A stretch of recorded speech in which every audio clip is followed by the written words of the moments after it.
Hello friends, जैसा कि आप लोगों को पता चल ही चुका है कि भारत में CAA कानून को लागू कर दिया गया है। यह कानून 11 मार्च 2024 से अपने अस्तित्व में आ चुका है। कल 11 मार्च को इसको लेकर अधिसूचना जारी कर दी गई।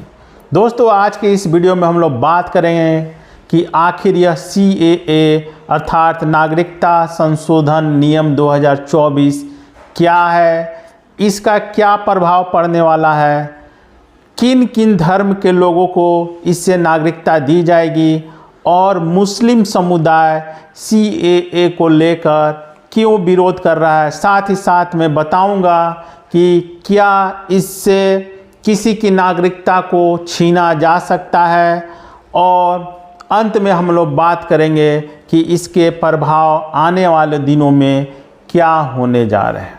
तो दोस्तों, अगर आप लोगों ने अभी तक हमारे चैनल को सब्सक्राइब नहीं किया है तो प्लीज़ सब्सक्राइब कर लीजिए, क्योंकि इस प्रकार के जो नए और ज्वलंत मुद्दे होते हैं सिर्फ वह आपको इसी चैनल पर देखने को मिलेंगे।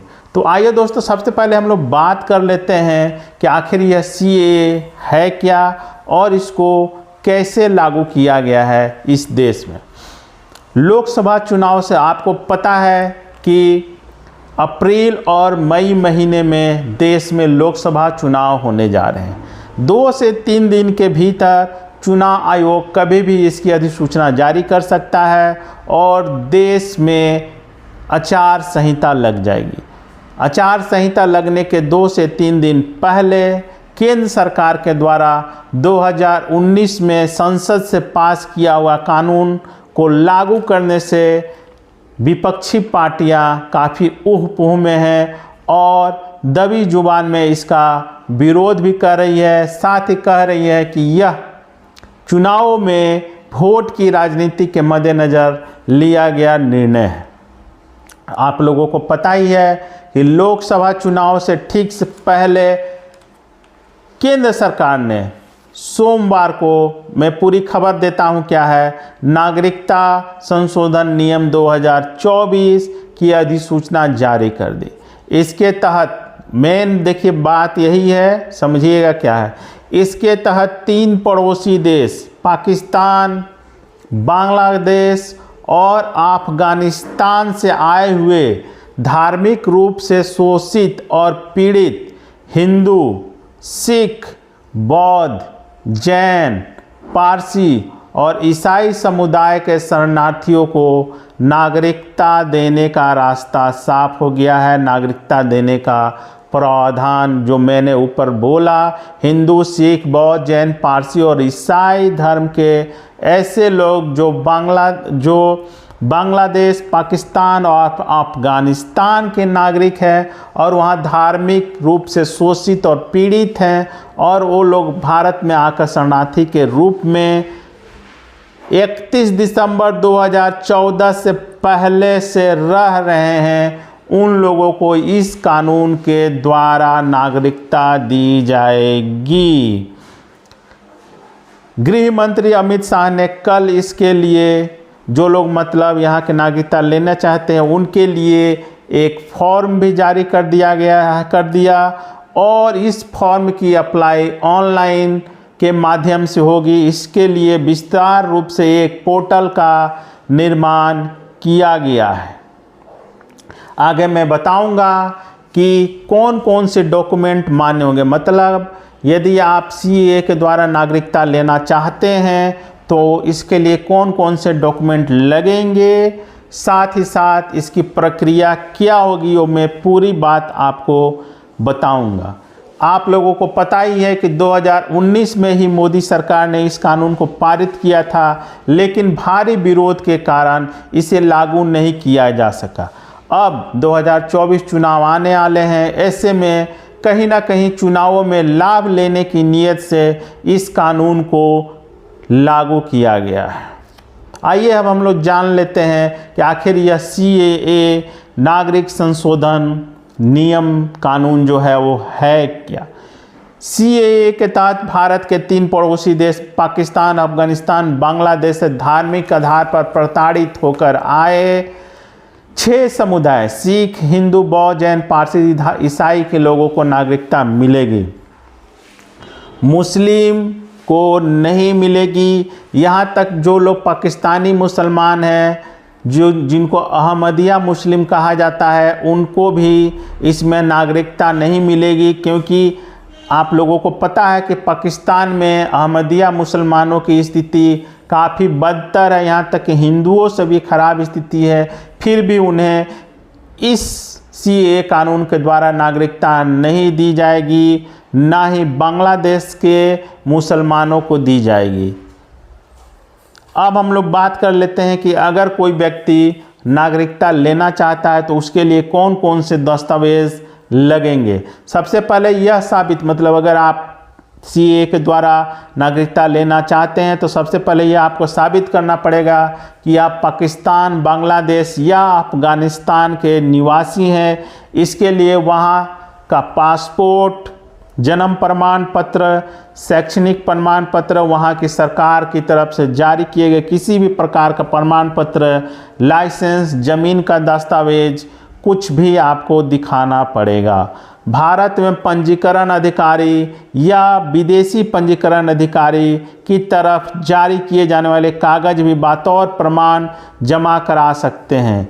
इसके साथ ही जनगणना, मतलब जो जनगणना होती है, जनगणना के समय जो पर्ची दी जाती है, उस पर्ची का भी प्रयोग आप कर सकते हैं। आवेदक भारत सरकार द्वारा जारी Aadhaar card, driving licence, ration card, जन्म प्रमाण पत्र, कोर्ट की तरफ से जारी कोई कागज़, ज़मीनी दस्तावेज, pan card, bank, post office के दस्तावेज, बिजली बिल, पानी बिल, स्कूल कॉलेज के दस्तावेज, विवाह प्रमाण पत्र समेत कई दस्तावेज दिखाकर भी नागरिकता का आवेदन कर सकते हैं। आइए हम लोग बात कर लेते हैं कि कौन से लोग नागरिकता पाने के योग्य होंगे। तो ऐसे लोग जो 31 दिसंबर 2014 से पहले भारत में आ चुके थे, सिर्फ वही लोग इस कानून के अंतर्गत आवेदन कर सकते हैं। अब हम लोग बात कर लेते हैं कि इसकी प्रक्रिया क्या होगी। तो इसकी प्रक्रिया ऑनलाइन होगी, आपको ऑनलाइन आवेदन करने होंगे। इसके लिए पोर्टल बना दिया गया है। अधिकार प्राप्त समिति इस पर जब आवेदन करेंगे तो जो समिति बनाई गई है वही इस पर फैसला लेगी। इसके प्रमुख डायरेक्टर होंगे, 7 अन्य सदस्य भी होंगे। इसमें IV, foreign regional registration office, post office और राज्य सूचना अधिकारी शामिल होंगे। सबसे पहले आवेदन जिला कमेटी के पास जाएगा, फिर अपवार्ड कमेटी को भेजा जाएगा और उसके अनुमोदन के बाद आपको नागरिकता दी जाएगी। अब जो सबसे बड़ा सवाल उठ रहा है, जो देश में भ्रम की स्थिति पैदा कर रहा है कि क्या इससे किसी की नागरिकता को छीना जा सकता है, तो इसका जवाब है नहीं। CAA नागरिकता देने वाला कानून है। CAA के माध्यम से किसी की नागरिकता को छीना नहीं जा सकता है। अब हम लोग बात कर लेते हैं जो सबसे ज़्यादा है कि इस देश में आखिर जब CAA लागू हो रहा है तो मुस्लिम समुदाय इसका विरोध क्यों कर रहा है।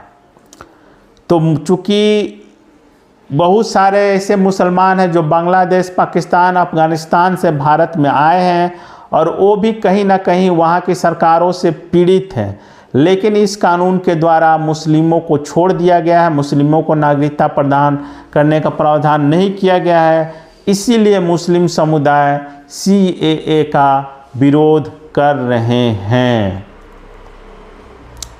अब हम लोग बात कर लेते हैं कि आखिर इसके प्रभाव क्या पड़ने वाले हैं। तो इसके जो प्रभाव पड़ने वाले हैं, इससे क्या होगा कि जो लोग पाकिस्तान, बांग्लादेश और अफगानिस्तान से आए थे, जिनमें हिंदू, सिख, बौद्ध और जैन, पारसी, ईसाई समुदाय शामिल है, उन लोगों को नागरिकता मिल जाएगी। वो लोग अब भारत के नागरिक कहे जाएंगे। लेकिन जो लोग पहले से ही, जैसे नेपाल के नागरिक हैं, भूटान के नागरिक हैं, या जो तिब्बत के नागरिक हैं वो लोग भारत में, चाहे वो बौद्ध हो या हिंदू हो, वो लोग भारत में पहले से ही उनको नागरिकता देने का प्रावधान रहा है। तो ऐसे में अब भूटान, नेपाल के बाद अब बांग्लादेश, पाकिस्तान और अफ़गानिस्तान का नाम भी जुड़ने जा रहा है। तो जिस प्रकार हमारे देश में नेपाली और भूटानी लोग आकर सरकारी नौकरियां प्राप्त कर रहे हैं, सरकारी नौकरियां कर रहे हैं, बिजनेस कर रहे हैं, रोज़गार कर रहे हैं, अब वही अधिकार इन देशों से आने वाले लोगों को भी मिल जाएगा और वो एक तरह से भारत के नागरिक बन जाएंगे। तो दोस्तों, मैंने काफ़ी संक्षेप और काफ़ी साधारण भाषा में आपको समझाने का प्रयास किया कि यह CAA कानून क्या है और इसका आपके ऊपर क्या प्रभाव पड़ने वाले हैं और इसका विरोध मुस्लिम समुदाय क्यों कर रहे हैं। उम्मीद करता हूँ कि मेरे द्वारा दी गई जानकारी आपको अच्छी लगी होगी। धन्यवाद।